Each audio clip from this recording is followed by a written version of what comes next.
Mr. Mjiyako becomes a topic of interest, right? The state leads the cross-examination, and now there are around Mr. Mjiyako and all the stuff. They are trying to discredit Ntanzi on Mr. Mjiyako. But there are questions that people have asked, including Patricia Mashale or what? Yeah. Patricia Mashale, I don't know if you don't know her. She's one of those whistleblower that doesn't play. Yeah, he will name you and tell you that this is what you have done wrong, and she stands by her words, right? And that's why people never challenge what she says. They rather challenge her, right? They will rather want to eliminate her instead of challenging what she's bringing on the table, because she's so factual. And that woman, hey. But yeah, let's proceed. So according to the dentist report, Ntanzi was admitted with serious heart condition in hospital after a mining incident in 2014, right? Pay attention to this. Ntanzi maintained he is not suffering from a heart condition and was never admitted in hospital since 2009 when he started working at the mine. I am interested to know, when did Ntanzi started working in the mine? But let's go back a little bit. There's another interesting question that was asked. Now, it's the mining report that we are challenging, which is the dentist report. But today we are dealing with Mjiyako as well. So in the interest of that, let's talk about this.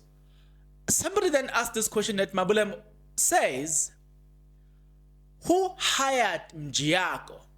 Because Ntanzi family was struggling, and Ntanzi was the only breadwinner who couldn't afford a private lawyer like Mr. Mjiyako as he was taking care of his family. Now, you remember we painted this picture, right?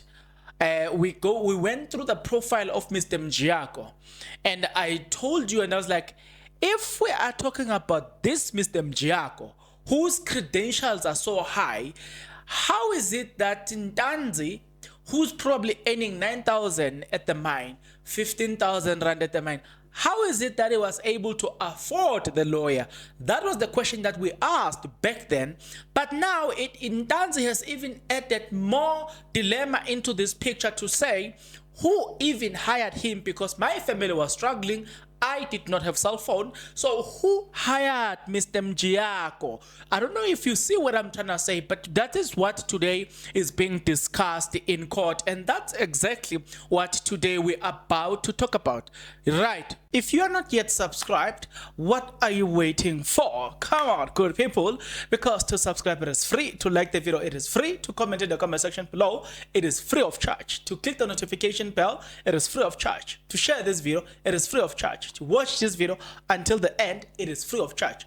Also, good people, come on, to watch the ads, it's free of charge, and that's how you financially contribute to this YouTube channel. Speaking about financially contribution to the channel, you can become a member of this YouTube channel from as little as 20 Rand a month.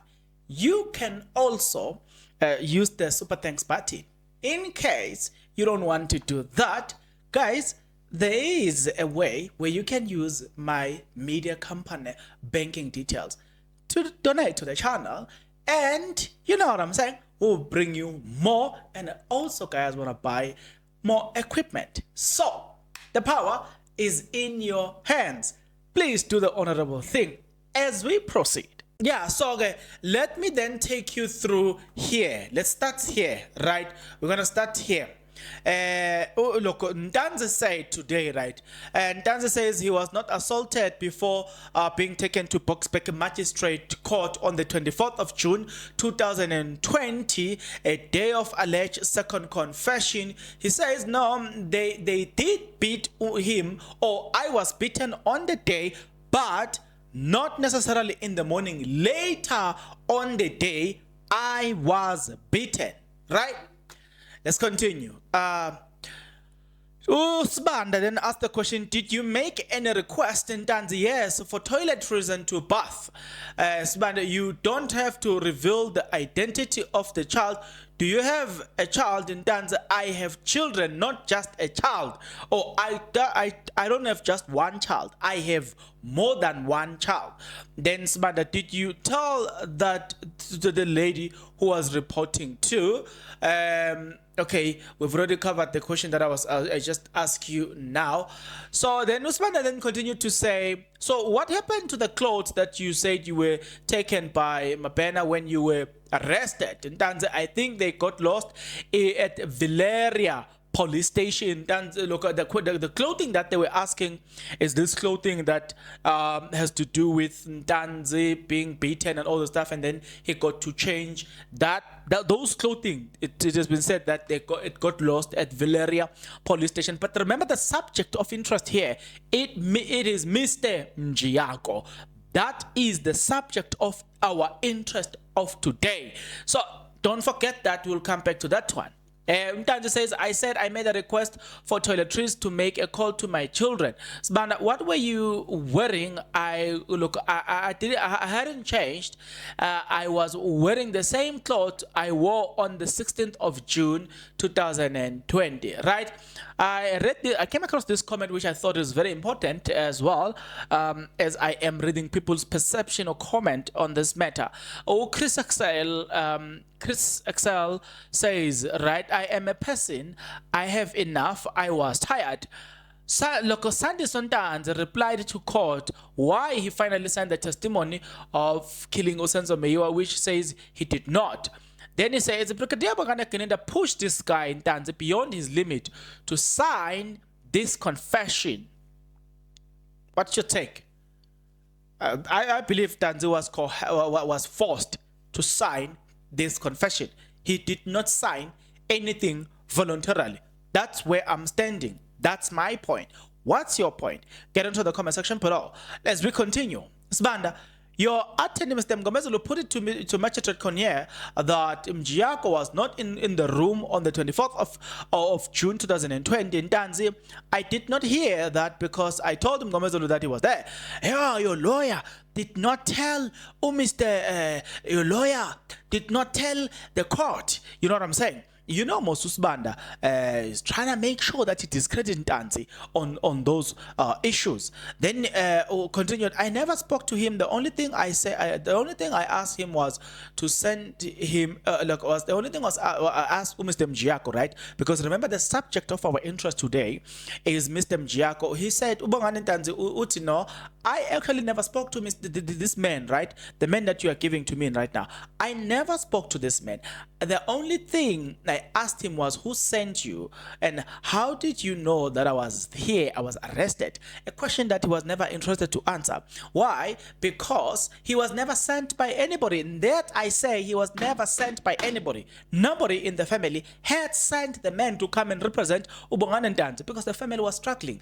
It's just no brainer. It's there. It's there for a taking. The family was struggling. How would they have afforded to have a lawyer, a private lawyer? Where's part a person of Mjiyako's caliber, a person of that who has that pedigree? How did they afford to have that man, right? And by the way, we need to talk about how Mr. Mjiyako got fired. I need to remind you as to how he got fired at the South African Police Station Service, right? Because he was going to get fired. He was going through hearing and then he realized that I stand no chance to get fired. I stand no chance to win this hearing. He decided to resign during the proceeding, which is something that is called dishonest what I forgot, but I'm gonna get it to you now. All right, Sunday. So the magistrate even said that you must tell the truth, and Ntanzi says I cannot answer for Mr. Mgomezulu. Now, look.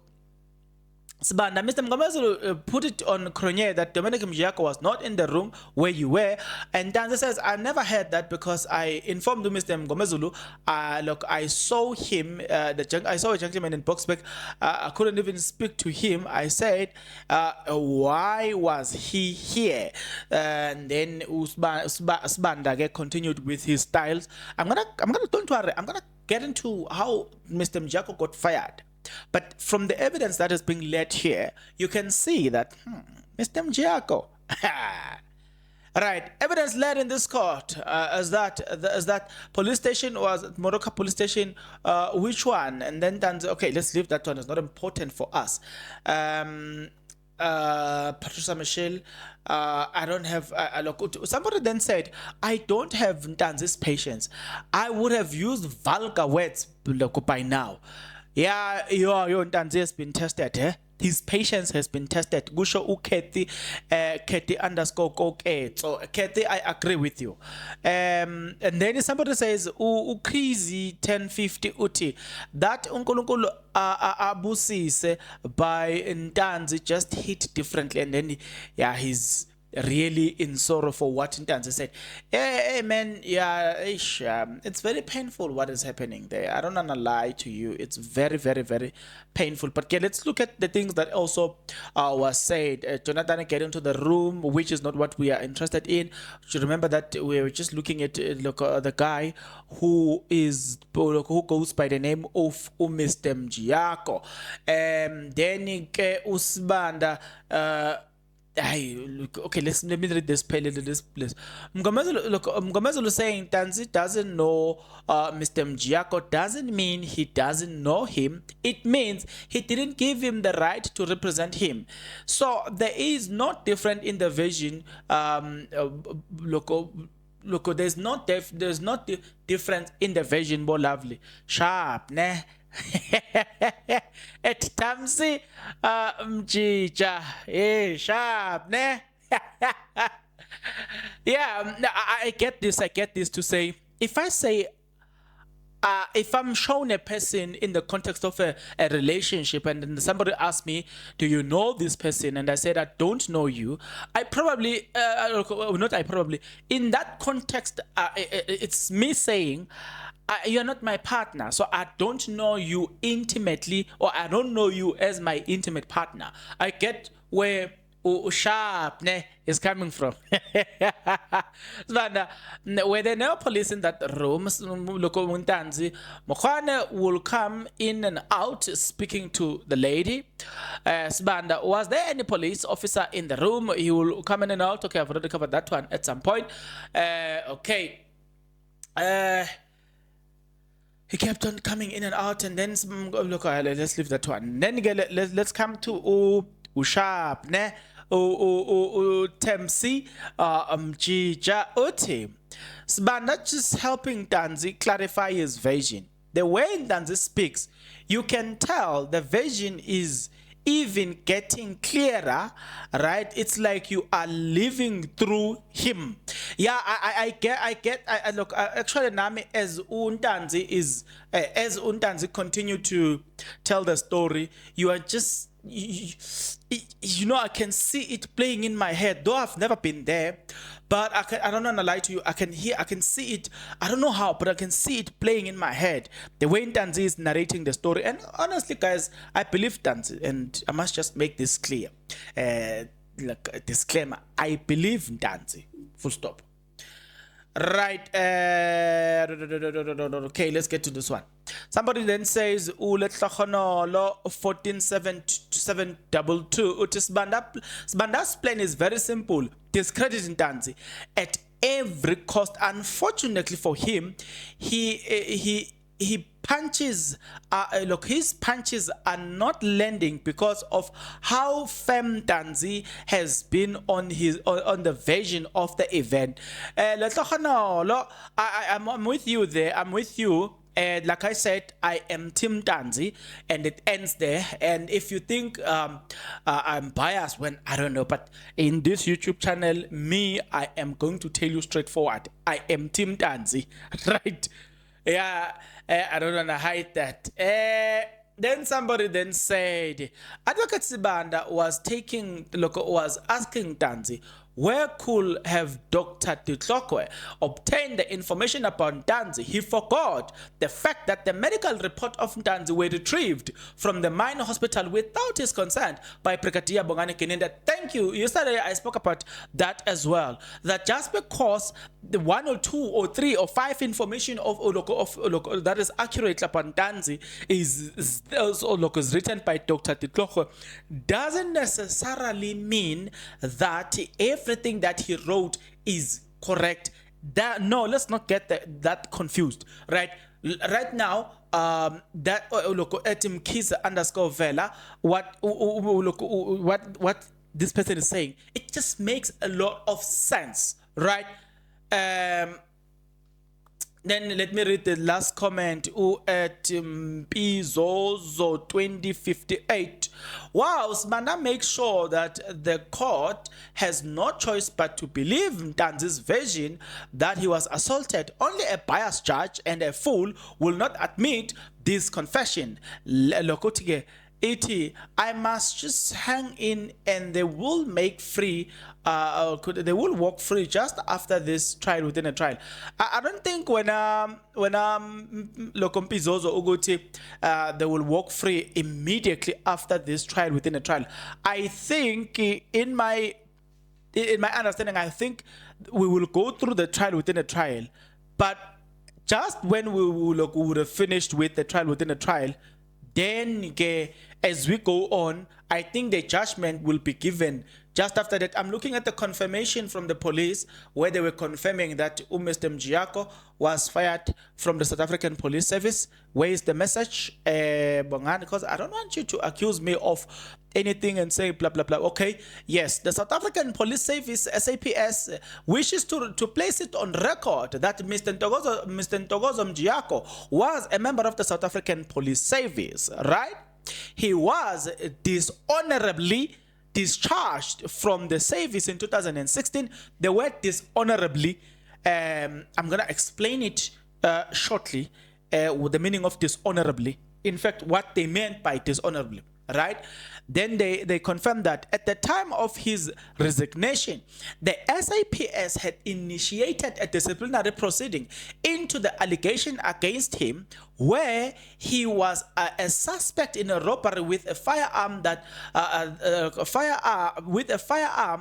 a case that was possibly linked to a truck hijacking. He resigned before the finalization of the disciplinary case. This is regarded as dishonorable discharge. The individual is no longer a member of the South African Police Service, and further comment will be provided in this matter, right? And I want to check the other comment that were made by the South African Police Service. They had also said, media statement to all the South African media statement, the South African Police Service to all media, following a comment made by an inquiry, following a comment made on an inquiry on the dismissal of the former employee. The South African Police Service, SAPS, wishes to place it on record that Mr. Mjiyako, okay, we've covered that one. There's one that I think I need to cover here where okay, I'll leave it here. But yeah, the point we are making here is the fact that Mr. Dominic Mjiyako was a member of the South African Police Service, and now he's coming under scrutiny, is on the highlight. And the fact that he was a member of the South African Police Service doesn't make him an independent person, as Brigadier Bongani Kenenda will make us believe. He actually lied, right? And Ntanzi, I believe the version from Bongani Ntanzi.